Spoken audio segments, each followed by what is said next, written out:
I can hear the cats outside wrestling around.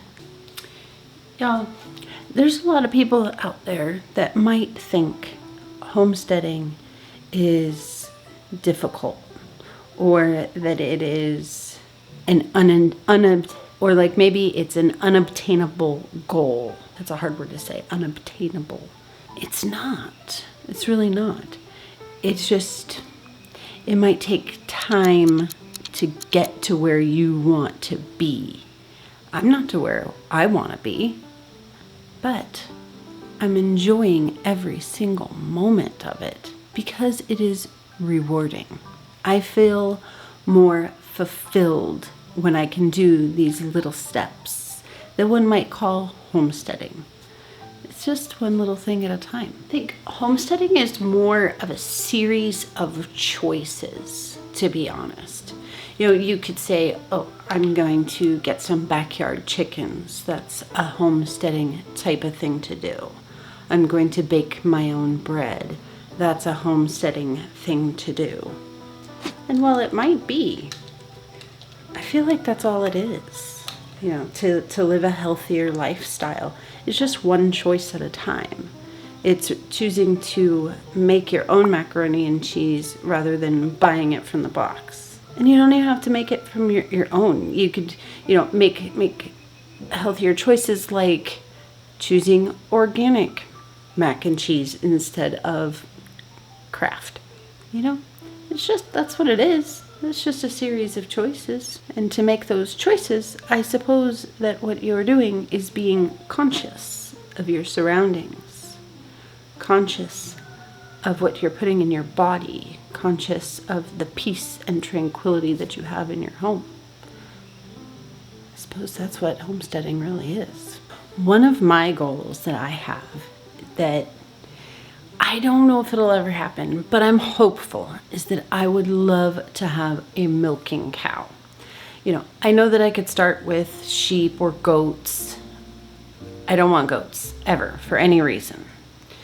And sheep, I'm afraid that maybe some of my family members or people that I might share with might not be open-minded enough to have sheep milk for regular items. And one of the reasons that I really want to have a milk cow is to make butter and cheese, things like that. But what I can do in the meantime, which makes me feel really good, is that I can buy raw milk. You can do raw milk. That's not a cat, that belongs here. Go away, cat. You can do milk shares too. I've heard of this happening. I haven't done it per se. I just purchase mine by the quantity, when I need it, all of that. There's no commitment, you know, to take half of whatever the cow produces for the day or whatever the case may be. But this breakfast that I've made is a prime example of what we can do when we make small decisions to go towards a lifestyle that brings us joy. For me, what brings me joy is the homesteading lifestyle in general. These eggs, homegrown. This cheese I made from raw milk that came from a person that I know that I purchase milk from on a regular basis. In fact, I'm going to be doing that today. And got it set up once a week. It helps both of us out, really. And even the butter that I put in with my eggs, homemade butter from the same milk that I purchased from a friend. That's pretty cool. I haven't gotten regular with making the cheese and the butter, but I am getting better at it. And that's a great example of just small little choices that you can make all the time, that I make just to keep up this lifestyle and to keep up with what I hold true in my heart. Healthy food, no chemicals, no preservatives, etc., etc. That is very important to me to provide for my household. So I'm making small decisions to go towards that, and that is very fulfilling. I might be going a little over the top here, but I'm gonna add a couple sprigs of home fermented asparagus on top of my eggs. I didn't grow the asparagus, I bought it from Costco.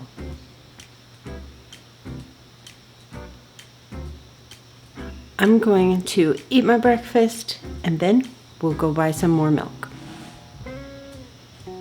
Got the milk, mission accomplished. But I also was able to accomplish is a trade. So what I ended up doing was trading 2 dozen eggs for half a dozen 2 dozen eggs for a half gallon of raw milk. I have something off of my homestead that gentleman needs, and he has something that I need, so why not just, set it up where we can swap? I mean, that's primo in my opinion. Like, that makes me so happy. It does. There's another lady in town, she does like a veggie swap. She'll just pick whatever it is out of her garden that she happens to have for the day and bring a box. Radishes, lettuce, some tropical fruits, etc., etc. And she'll just, this is your box for the week, this is what I had. And then you can meal prep based off of that.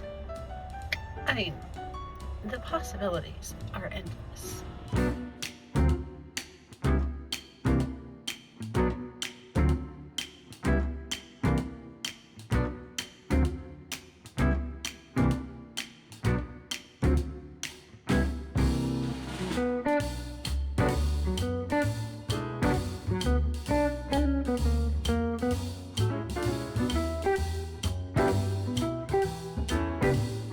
Time for our final stretch and fold. I like to wet my hands before I stretch and fold because it helps it not stick to my hands so much. It works.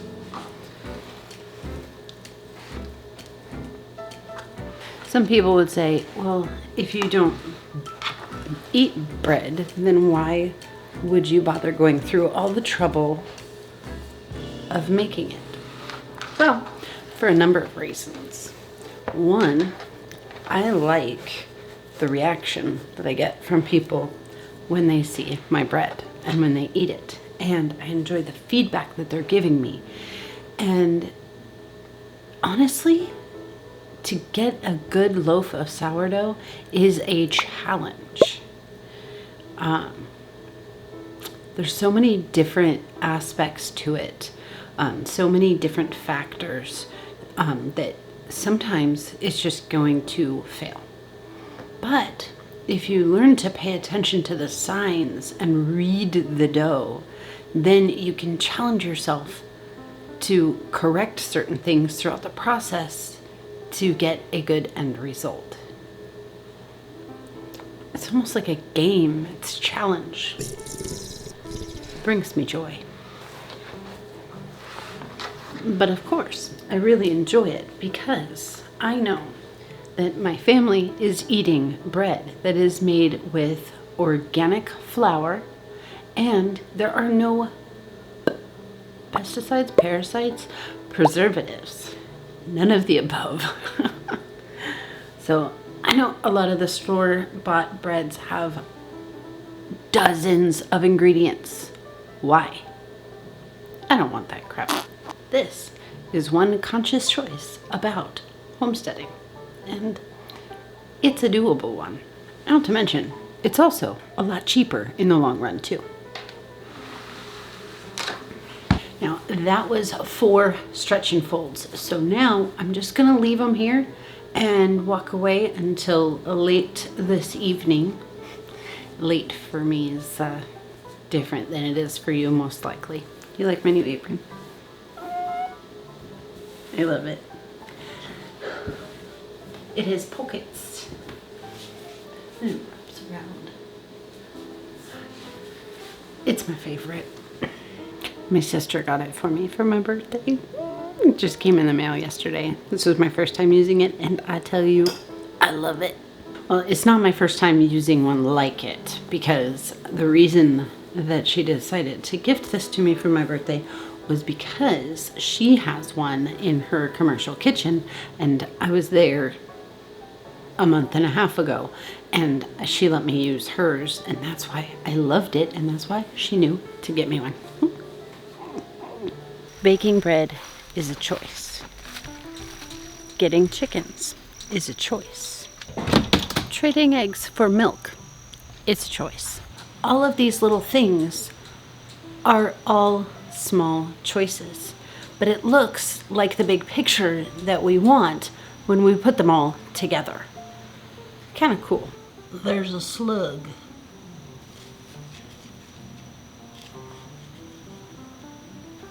On this front part here, I put a bunch of tomato starts. Some of these are weeds, but on the front here, I have a bunch of tomato starts. So back here, I'm going to put some peppers because that's what I have right now. And I think that they'll do well in this environment because it does get pretty hot in here. One thing that I've been thinking a lot about today is that each one of these choices that lead up to a lifestyle are all within our control. The only thing holding us back from making these choices is ourselves. I think we tend to hold ourselves back a little bit more than we should. Well, probably a lot more. Not a little, a lot. I mean, if you think about it, you could say, oh, I don't have the money to buy organic. Because that's a choice. That's a choice that a lot of homesteading type people like to make. And that's part of the reason why we homestead in the first place. Oh, you can't afford it. Well, maybe you could prioritize and you could afford to change one thing. You know, you could afford to buy flour instead of a $10 loaf of bread. And then you could make more loaves of bread. But just start there. Don't overwhelm yourself. That's what I'm trying to say, is it's one thing at a time. It's not, I'm gonna go buy a farm and get a milking cow and this and that and the other thing. That's not what it is. That's not setting yourself up for success. Going one step at a time, one little thing. Start with chickens before you get goats. Start with goats before you get a cow. Start with a cow before you get an elephant. You know? It's just one step at a time. It's one foot in front of the other. It's just a matter of being more conscious about where you put your foot next time. And then you might stagger and put your foot in the wrong place the following time, but then you'll get your stride back. Same goes with growing food. Start with one pepper plant. Start with one pepper plant and go from there. If you only have room for one, but you love to eat jalapenos and you buy them at the store all the time, start with one jalapeno plant. I have absolutely no idea if this is a jalapeno. It might be. That's been more of my focus recently in the garden, is deciding about the things that we buy at the store on a regular basis. Trying to steer more away from the novelty items or growing things just because they grow well in my climate. Trying to find a balance between them. Choosing to sow a whole bed full of carrots instead of a whole bed full of beets, because I'm the only one that eats beets. So why would I want to grow a whole thing of carrots just because they grow really well here? And the thing about starting to homestead or being in the middle of homesteading and then, you know, feeling stagnant or feeling overwhelmed or any kind of way is that we're the ones that are in control of our individual choices, that is. One thing about trading, the way that I was able to trade the eggs for the milk today, that to me just shows the entire picture right there. I feel that's where I desire to be in my life, and to be able to make that happen just this one time so far is very encouraging. I want to be able to trade all kinds of things because you know what? In the state of the world, which I put my head in the sand and I do not begin to even pretend to understand one little bit about politics or anything else that's going on, because there's always something and it's never good. The economy is a fragile thing. You know, elections or no elections or whatever the situation is, whatever's happening, there's always a chance that something's gonna break somewhere. And I feel like I learned that a lot more living on an island, because really all it would take is for the freight boat not to come 1 week and this island would be in a world of hurt. We're talking massive, what you call that? Mutiny. We're talking massive societal breakdown. I have no idea what kind of peppers these are. They could be poblanos, jalapenos, or bell peppers. Got room for 5 more. These cell trays that I have are terrible. They're just broken. See, I think that that's one of the really cool things, is that no matter what our goals are, what our end result is, maybe it has absolutely nothing to do with homesteading, but I assume that you're interested because you're here. We can make choices all the time. Conscious choices. One little one leads to a bunch of little ones, leads to one big massive change eventually. But that's another really cool thing, is that it doesn't have to be eventually. And again, that's the beauty of it. Your choice.